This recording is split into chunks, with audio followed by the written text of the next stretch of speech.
Welcome to Sweet Life Beat Life. We hope this video helps. In this video, I will explain how to cook in Tears of the Kingdom.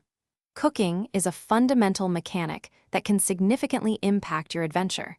You'll learn to combine various ingredients to create dishes with powerful effects, from restoring hearts to boosting your stats. We'll cover the different cooking methods, the best ingredient combinations, and how to maximize your meal's potential. Get ready to become a master chef in Hyrule. Understanding ingredient synergy is key to creating potent meals.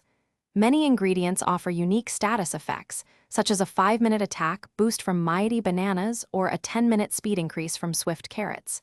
Combining these wisely can give you a significant advantage.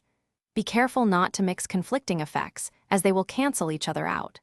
Sometimes, you'll even get a critical success, which enhances your meal's effects by 50%. Beyond basic meals, advanced techniques can elevate your cooking.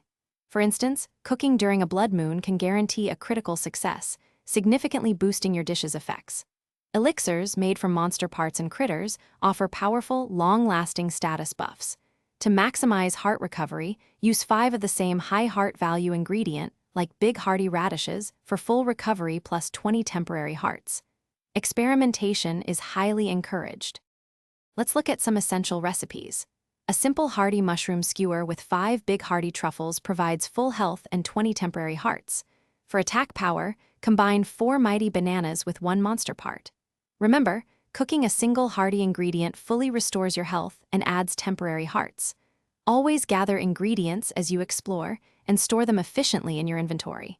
Happy cooking, and enjoy your culinary journey through Hyrule. Thanks for watching.